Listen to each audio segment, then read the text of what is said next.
They peered through the crack of the open door and beheld a large gathering and a great commotion. People, tall people, men and women, were moving in and out of a great hall in a great hurry. Some were moving long tables and chairs, others herded children into other passages. Some were taking down large fabric banners and tapestries from the walls. Some sat on the floor in circles, eating what looked like a hurried meal. As Timo and Jonathan looked closer, and their eyes adjusted to the newfound brightness, they noticed that these were not people at all. These were fairies, not the tiny winged fairies you hear about in fairy tales. These were real fairies, tall and beautiful, strong, with skin blue like a cold winter's day, hair as white as snow. Their ears were long and pointed, and their eyes were full of light. Timo and Jonathan looked on in amazement. Their hearts were beating fast again, not with fear, but with wonder. They did not know how long they stood there watching the commotion, when suddenly their view was blocked. Standing in front of them was a tall fairy.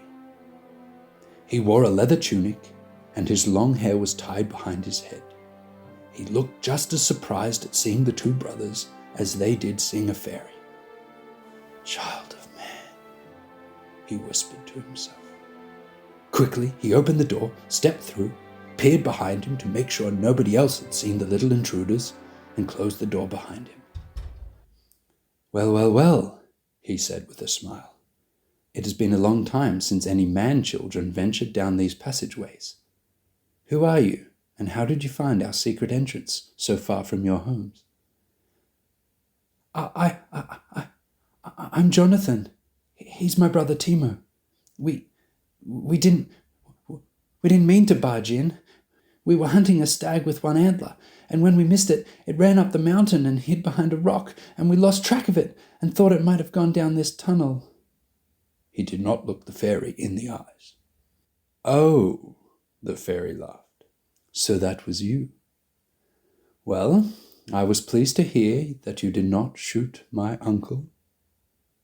"Your uncle's a deer?" asked Timo in amazement. The fairy smiled. "No, but he can be if he needs to. He can be many things. We can be many things." He leaned forward.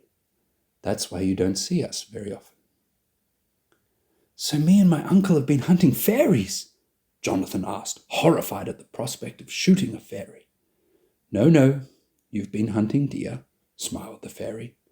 "Usually our watchers are better at alerting us when hunters are abroad. Today they are preoccupied, and I guess they were not on the lookout for two young boys." "So you thought a deer ventured this far into the mountain?" "Well, we tried turning around at the stairs, but there were two big people or two big somethings blocking the way. They didn't sound very nice.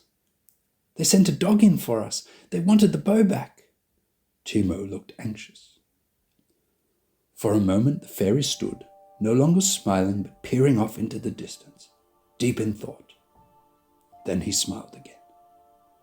"Well, you are safe now, but I do not advise you to go back from where you came. That path may not be safe anymore. Indeed, these mountains are no longer safe.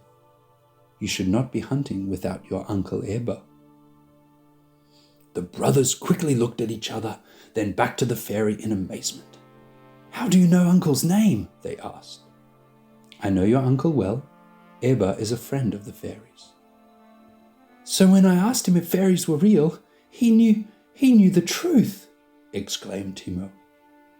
"Yes, but some things are better kept secret. Your uncle knew that." "But if fairies are real, does that mean trolls are also real?" The brothers looked up at the fairy, hoping that trolls would remain a fairy tale. The fairy looked at them. His face was kind. "The world is big, and we are small. Many things are real, many things are hidden. But come, let us talk of other things, and let us find a way for you to get back home. You have not come at a very pleasant hour for the fairies, for we are moving. The mountain is no longer safe. We are finding a new home." Before being led into the hall, Timo looked up at the fairy and asked, "Excuse me, sir, but what is your name?" "Oh, you must forgive me, for I have not been a good welcomer. My name is Escaleb, of the House of Hut.